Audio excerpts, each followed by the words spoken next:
conducting most of the press conferences, together here with a colleague of mine, Alexandra. We will take questions in Swedish after the international press conference, and also there will be a photo opportunity after the press conference. As I'm sure many of you noticed already, Malmö is a city that focuses very strongly on sustainability. And the Eurovision Song Contest 2013 has been greatly inspired by the green work of the city of Malmö.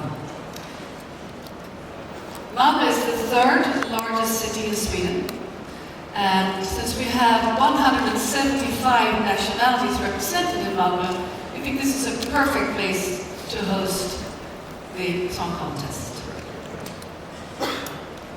So I hope you all feel very welcome, and I'll give the word to Sitzebacker and Jan Sand from EBU. Thank you.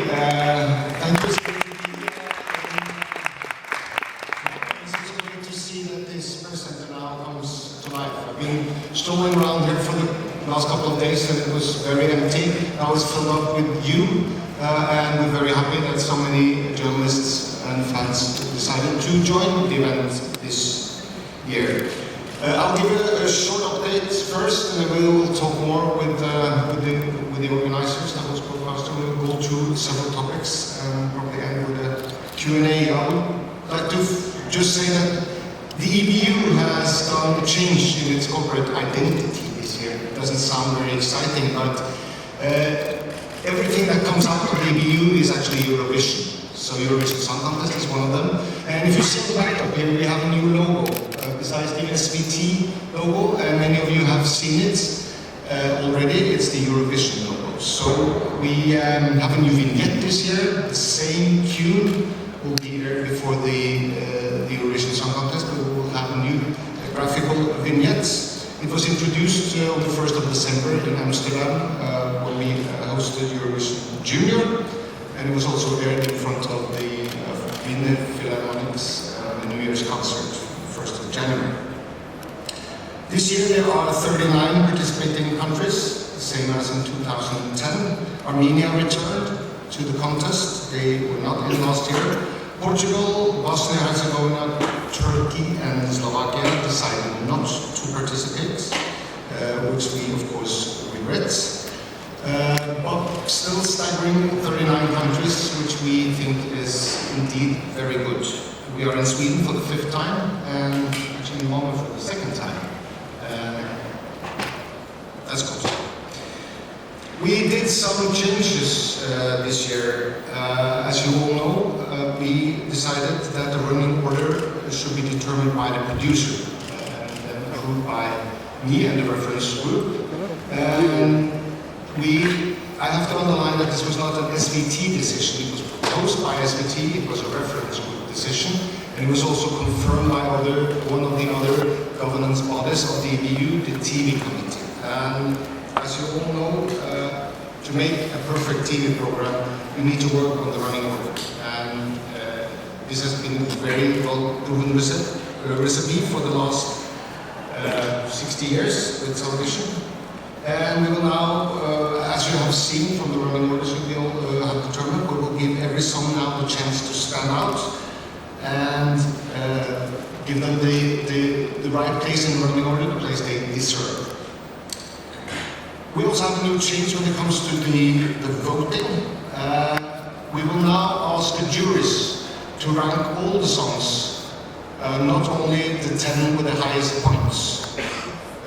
Previous years we've asked the juries to give points to the 10 most preferred songs, and then added that to the televoting to get the famous 12, 10, 8, and so on.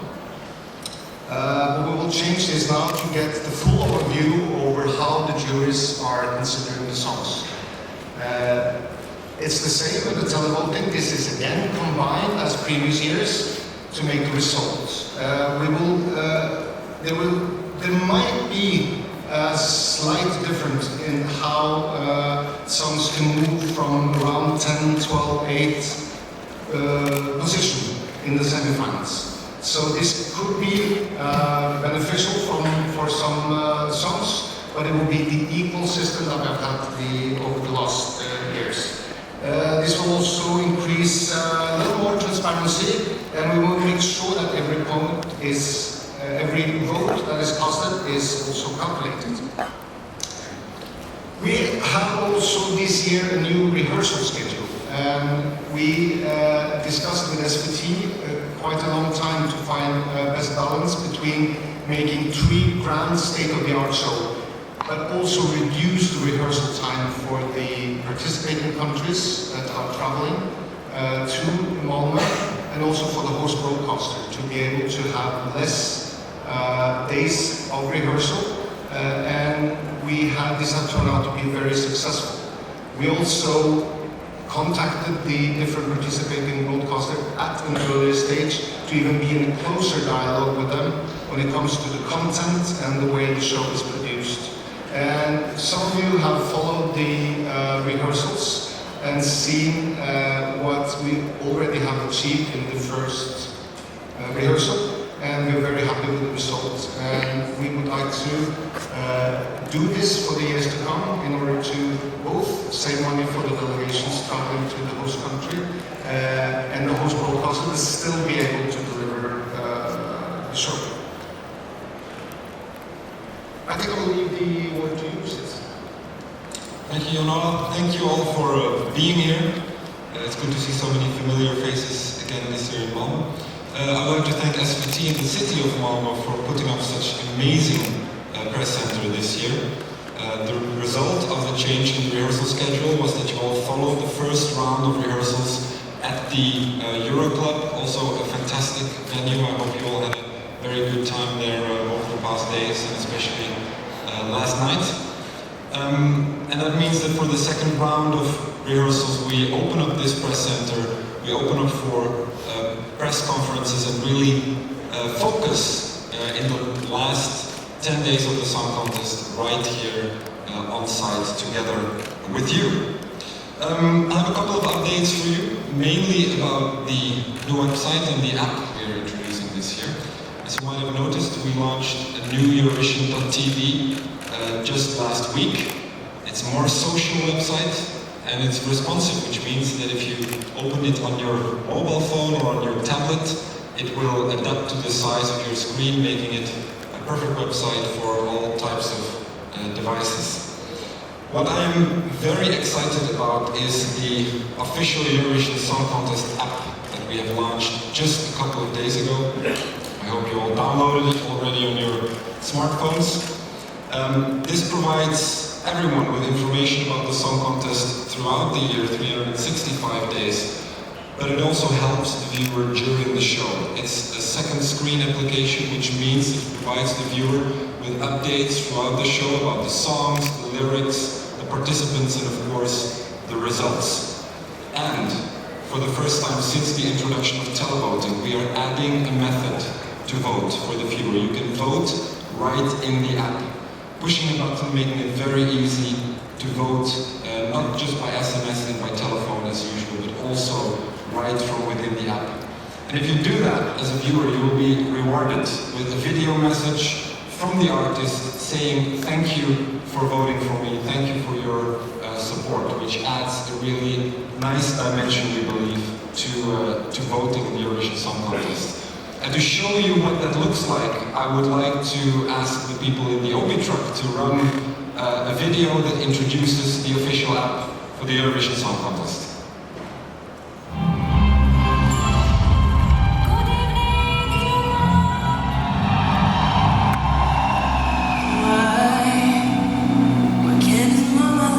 be right back.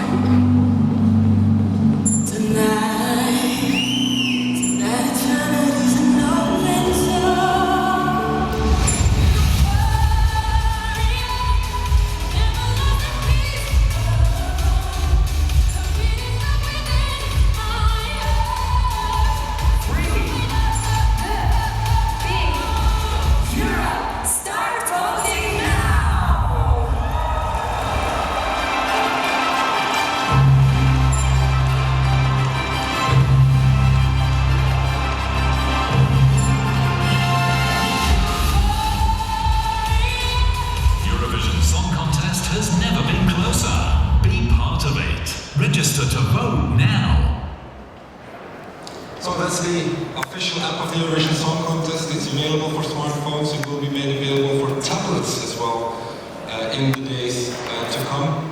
I hope you will download it yourself, and I hope you will tell the viewers in Europe about this app so they all have it on their phones and tablets when we start with the first semi-final on Tuesday.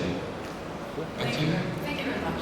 I'm curious, your expectations for the application in terms of changing the voting impact. Could you say something about that?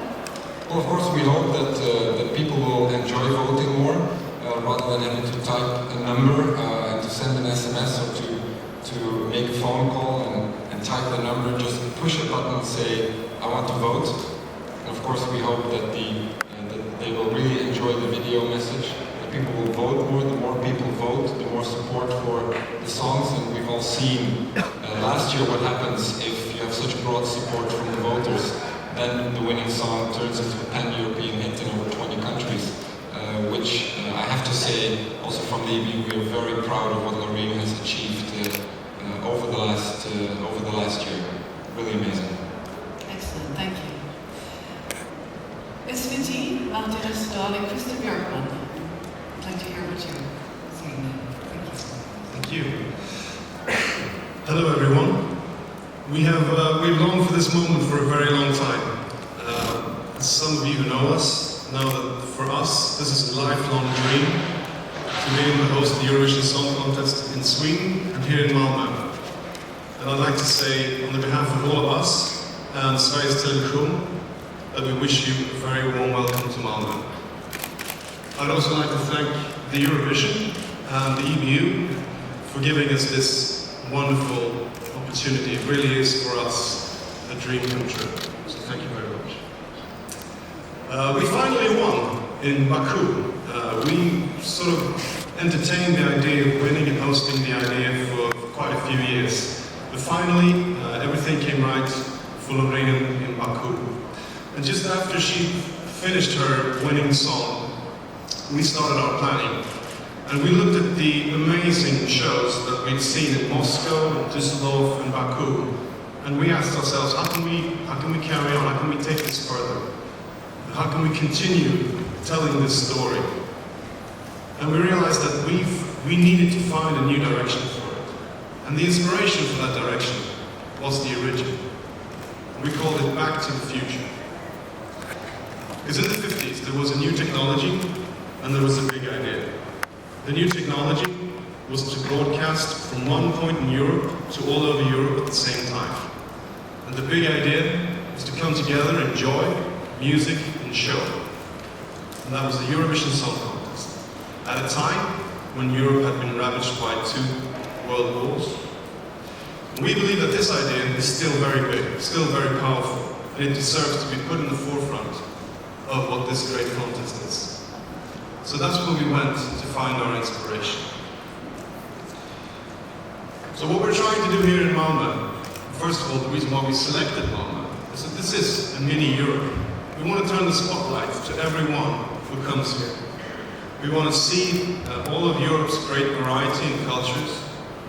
And that's why, instead of showing pictures of Sweden throughout the broadcast, we will tell a story, a personal story about all the artists that come here. Chris will tell you more about that in a minute. We also decided that we want to have a stage, we want to have a boiling pot of high energy, live feeling in the arena. And that's why we're happy to say that we're here in Malmö Arena, where we know that we can create that atmosphere. We will, for the first time in the Eurovision Song Contest history, have a standing floor in the audience. We can believe that we can really get a connection between the fans and the artists that we've never seen before. We also want to have a main hall area that is of a good size, so we can make the whole arena come alive. And we can use the entire room of the arena as our stage. And all of this is based on a true love to the Eurovision Song Contest, that we believe that if we want the audience to feel something and to care about something, we have to stop caring as producers. So how do you get people to care? Well, you have to give them something. You have to give them information. You have to give them knowledge. You have to give them character. So we're focusing a lot more on the human connection, the personal stories, and the great varieties that we have in this wonderful, wonderful contest.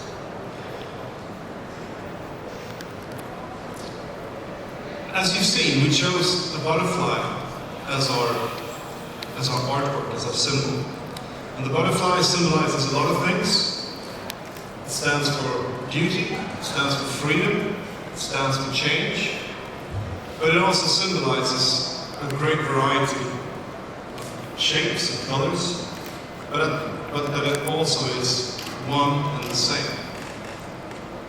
And following the selection of the butterfly as a symbol, the motto, "We are one," is quite logical for us. And for us, it sort of embraces the whole idea of what's so special with the Eurovision Song Contest. I don't know how many of you are interested in the research of entertainment and what values that entertainment can have. But those who do, they often talk about the power of what's called constructive sense of togetherness. And if you want it to be, the Eurovision Song Contest can be the biggest stage for that togetherness all over Europe. And that's what we're trying to do here in Malmö, that on the 14th, 16th and 18th of May this year, from us, with our passion, we are one. Thank you.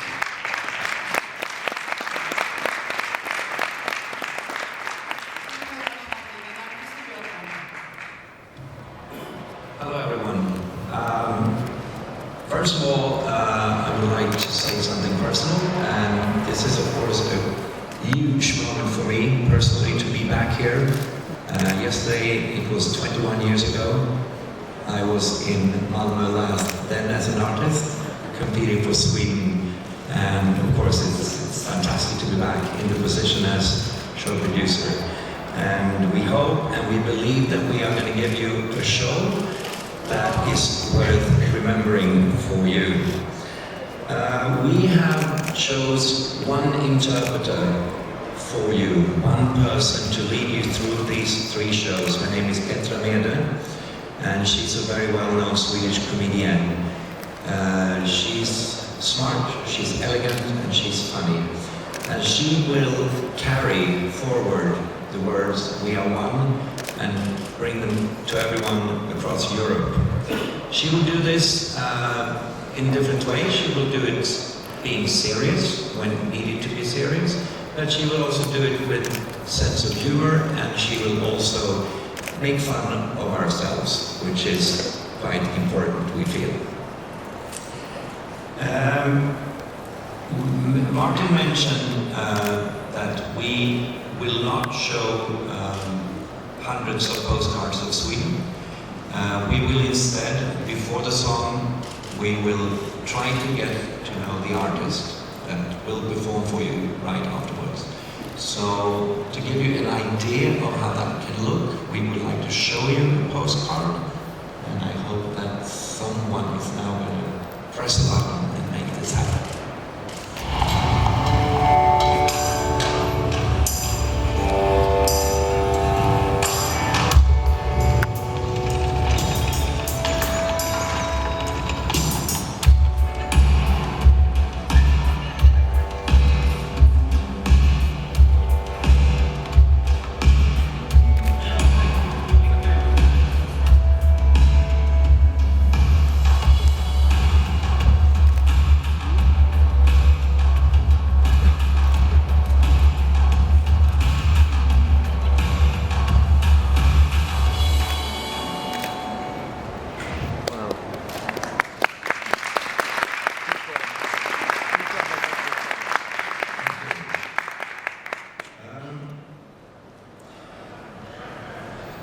Martin also mentioned that we have to be curious, and we will, through our shows, use every moment that we can to be curious.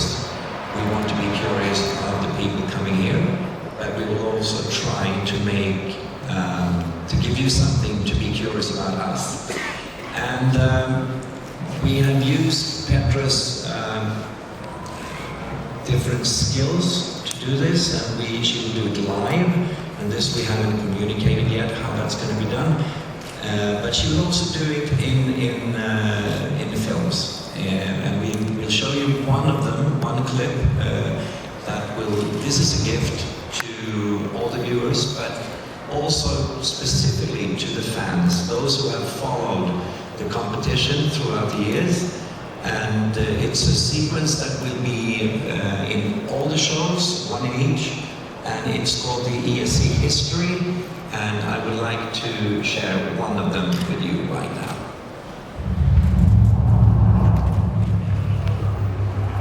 In the early 50s, a group of wise men sat down in a room and shared a dream. A dream that they could unite Europe through the power of music. They created the Eurovision Song Contest. The expectations were huge and the show was an immediate hit. And already in 1957, we got our first juicy Eurovision scandal. The sexually liberated Danish people sent a couple that at the end of their song kissed! Get a room! Today we have Justin Bieber, but in 1958 we had the Italian heartthrob Domenico Modugno. And when he sang, the contest got its first massive hit. And they kept coming. France Gall, Vicky Leandros, and the handsome Udo Jürgens. Merci.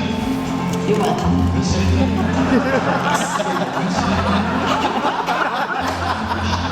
In 1968, the contest went from black and white to color. According to my good friend Cliff, that was definitely something worth celebrating.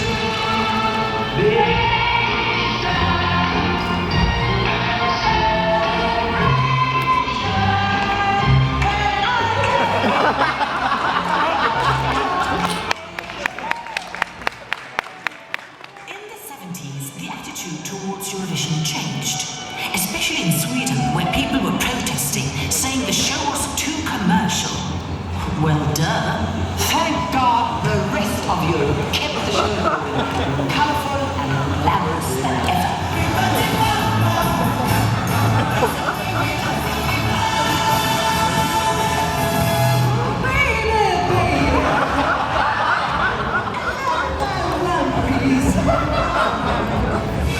Eurovision was here to stay, and thanks to the wonderful, slightly over-choreographed Germans, the 70s ended with a bang.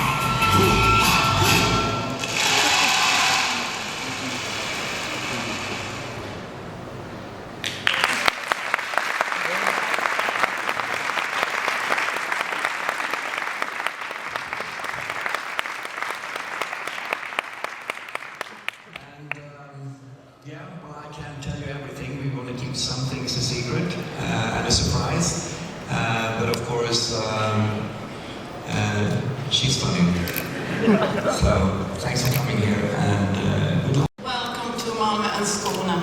We are so happy and incredibly honored and excited to be the host city for the Eurovision Song Contest 2013. Malmö is as the largest city in the region of Skåne, is a city with around 300,000 inhabitants, situated in the region of Skåne. Malmö, once run-down industrial town that had transformed itself into a green trendsetter with a vibrant cultural scene. Malmö offers plenty of events and opportunities during the Eurovision week. I'd like to show you a little movie that we think represents us, so I also like someone to press a button right now.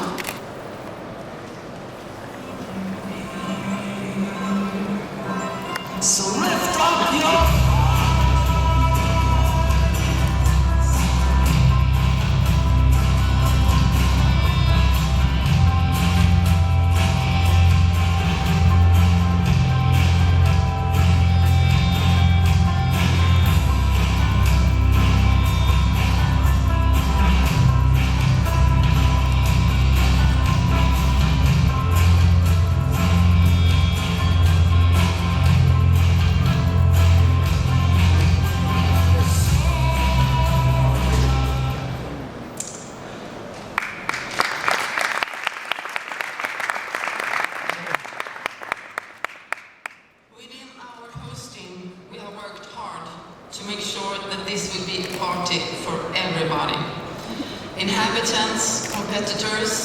visitor, fans and journalists. We have worked hard to create an open, warm atmosphere with a high-quality experiences. We hope and we believe that we can deliver something that is personal and has a quality. As a visitor in Malmö, you soon will find that everything is within reach. The distances here are short. It is very easy to get around by bus, train or bike. International Airport, Copenhagen Airport, as many of you probably landed on, is just 20 minutes away from the Malmö Arena. And from the arena, it just takes a few minutes to get downtown Malmö, where you find the Eurovision Village and other activities. Another thing that you notice is Malmö is located within a relatively concentrated area. For example, it's possible to embrace and make a Eurovision bubble. With the extensive city dress, with the butterflies, with the faces and the tagline, "We are one," you will feel the Eurovision atmosphere all over the city center. Malmö city is great on arrangements and events. Within the municipality, we have departments that work full-time the whole year round. For example, we have nearly 30 years of experiences of producing the Malmö Festival, which is one of Scandinavia's largest festivals with over 1 million visits. In Malmö and Skåne we have a vivid culture scene. We have lots of clubs, our own opera house, symphony orchestra, art academy, city theatre and a very interesting mix of independent cultural life. The bookings that we have made and picked out to our official program will be a good blend of things that represent and reflects our city. We hope that will give you a good feeling of the Malmö atmosphere. I also would like to mention that we in our hosting have put some extra emphasis on the reception of Eurovision fans. You will find Eurofan Café in the Moriska Paviljongen in the People's Park. This is the spot for fans, planned by fans. There will be a special program during the whole Eurovision period. Another unique thing with the Eurofan Café is that the fans will have the opportunity to follow the rounds of the contest on a big screen in the café. This year, the fans will also have access to the Euro Club, which is the official meeting place for the competitors. Another thing that we are very proud of is that this year is not only the artists are participating in the Eurovision. More than 18,000 of Skåne's children and young people have been taking part of the competition Eurovision Song Contest. The theme of this competition has been My Future Europe. The winners will be presented on stage at the rehearsal of the Eurovision Song Contest on the 15th of May in an arena full of children and young people from all over Skåne. More information about this unique project will be presented on the press conference on the 15th of May. And the sustainability is a very important thing for us as a host city. Our aim has been that our hospitality, the arrangements around the city should be economically, socially and ecologically sustained. Recently we received the same ISO certification as the Olympics in London had. It means that we are trying to make as little carbon footprint as possible. As a symbol for this, we want to highlight something that everyone can do, namely to drink tap water. instead of buying a bunch of plastic bottles that can have a large environmental impact. But it has to be easy for you. Therefore, we have seen that there are water taps around the city event. As a city, host city, we hope that you will take some time off, sometimes leave the busy timetable of press conferences and rehearsals to explore the great city and the great region of Skåne. Warmly welcome to us.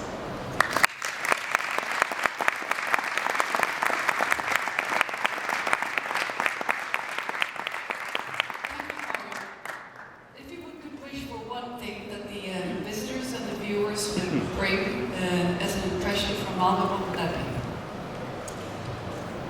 I'd like everybody to feel the warm atmosphere in Malmö, that we are a very friendly and nice city, and of course sustainable.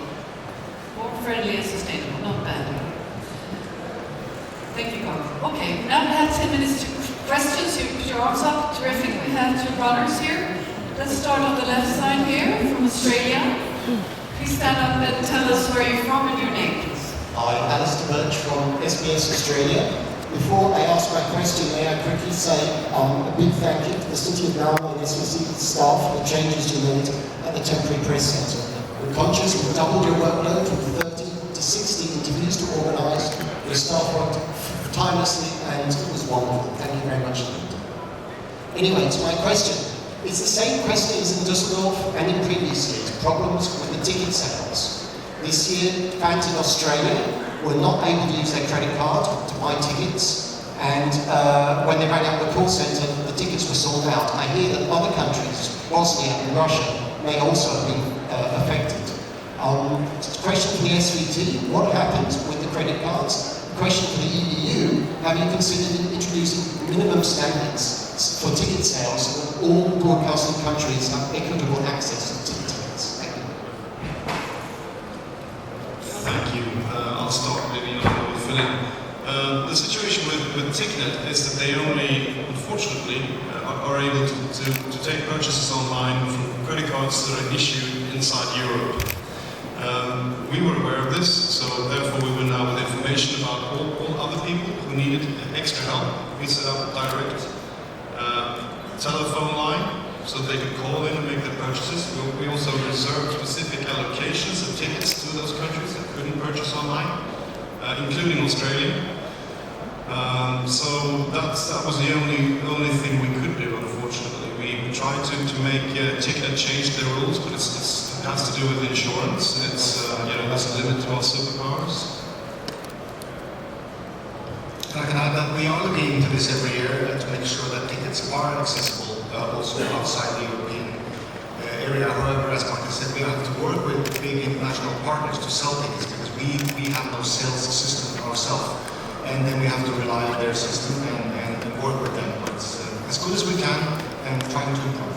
Thank you. Work progress. Take the gentleman in front here with the grey t-shirt. There you go. Yeah. Okay.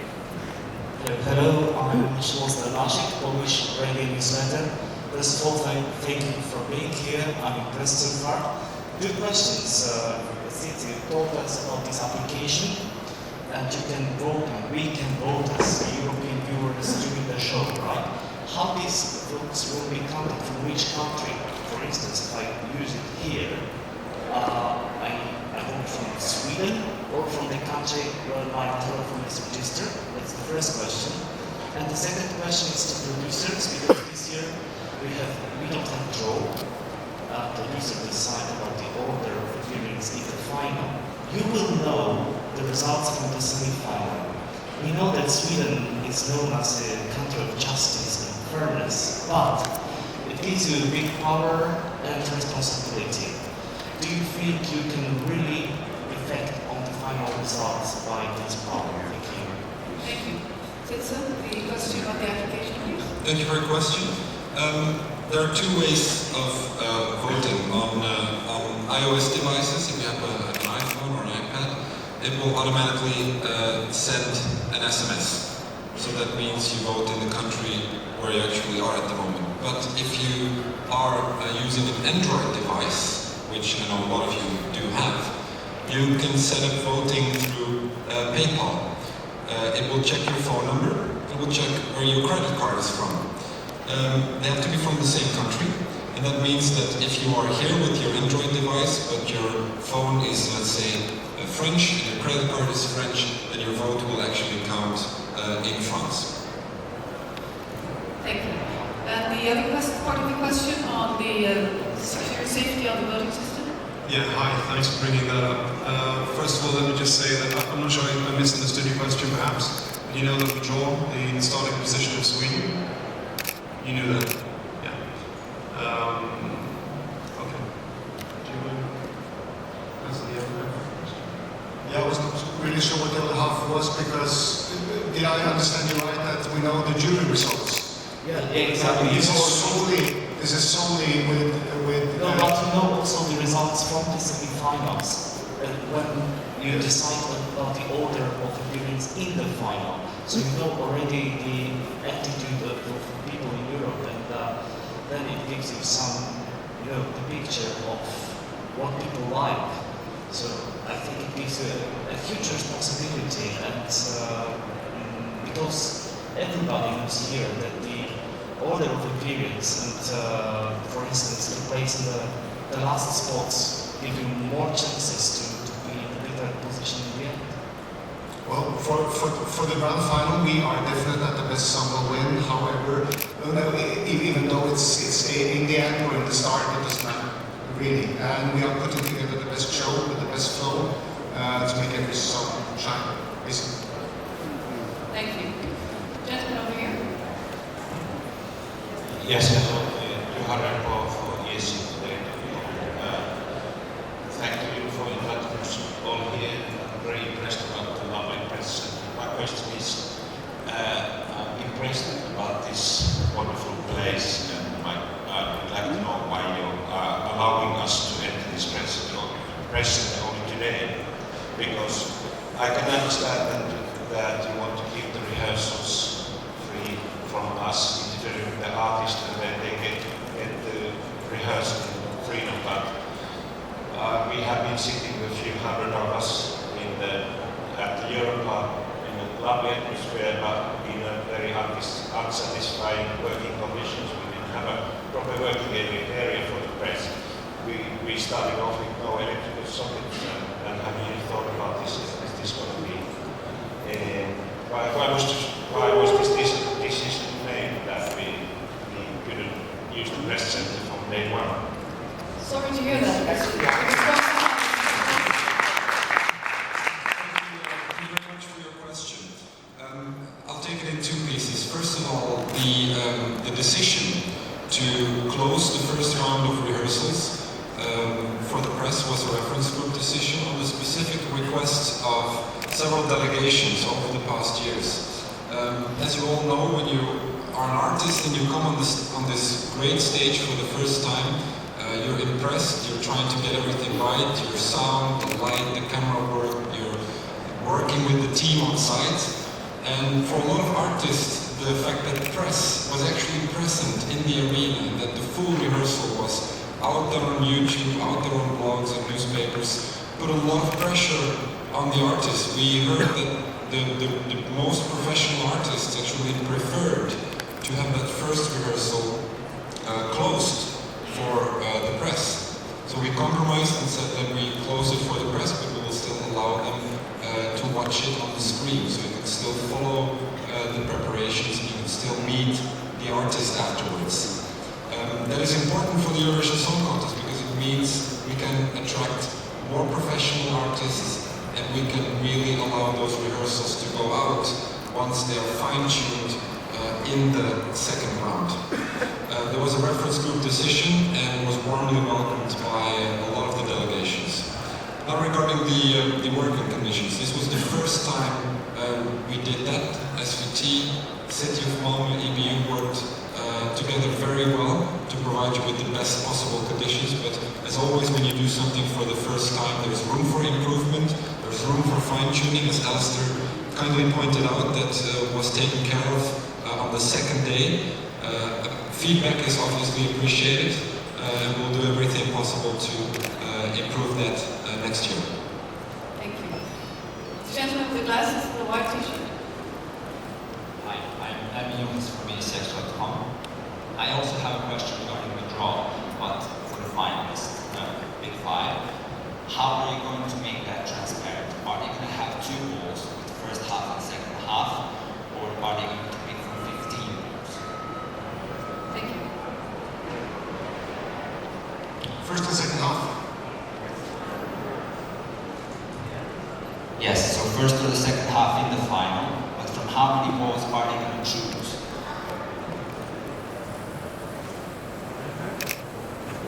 5, Sweden is already decided, so... Yeah, so the other 4. Yeah. Actually, the other 5, because there's decided finalists. Yes. How many balls are each of them going to have? For example, France, which is going to have the first press conference, they're going to choose if they're going to perform in the first half or the second half of the final, right? Yes. How many balls are they going to get to pick from if they're going to pick first half or second half? Or how is it going to be decided? I'm not sure that the team up here understands the question. Can you explore a little bit in depth? Can you explain exactly how it will work? How many balls will be drawn from? How many are in 6? Will it be 26? Will it be 25? Or how many will be drawing from? So in the semi-final, you have 25. Can you give them the microphone, please? In the semi-final, after the first semi, you have 25 balls in the hat. Most will split. They will pick out 10. In the second semi-final, you then have 15 left. What we're saying is when the finalists pick, how many balls are in the hat? Is it the remainder, or will they just have a first half or a second half ball to pick from? In the ball, there will be 5 balls, first half and second half that they pick from. One position is already taken in the second half, that is Sweden. So there will be 3 for the first half and 2 for the second half. Is that answering your question? Great, fine. Okay, we have a gentleman in front of the one who just spoke, with the black t-shirt. Thank you. My name is Marco Schroeder. I'm blogging for the Austrian newspaper Der Standard. I have a second job. I'm also sitting in the Austrian Parliament for the Green Party, so I was very happy with what I heard today. But today I'm blogging for Eurovision, and I have one question. When you were talking with delegations the last years, you had the feeling that more delegation did not want to win, because Eurovision was expensive, and we had huge stages and mega events in Düsseldorf, Baku. So was this also a decision to kind of downsize Eurovision? And to have another question, can we already say about the costs anything? You mentioned transparency. Do we know how much did Baku cost and how much will Malmö cost? So what is the difference? Well, the first part of your question or statement when it comes to the size of Eurovision Song Contest is that the EBU will always talk very thoroughly with the host broadcaster. We doesn't see necessary size as the best thing for Eurovision Song Contest, but that the core product that comes out, the 3 TV shows, has a high standard and high quality. We know that in order to reduce the cost for the host broadcaster, we also have to look at all the things surrounding Eurovision Song Contest, like transport, like press center, like social gatherings and so on. And we are, I mean, the thing we did with the rehearsal schedule this year was to sort of reduce the cost picture. We have worked on several models at the EBU. We have several tools that we can use to help the next host broadcaster if we should take it into a different direction. Thank you. And from our point of view, obviously this is extremely important question for us. When we look at our direction and what we wanted to do with Eurovision this year, It's not only expensive to host, it's also expensive to participate. So we're also trying to make hotel rooms as affordable as possible. The choice of the city of Malmö has also helped keep delegation costs down as opposed to Stockholm, which would have been a much more expensive alternative.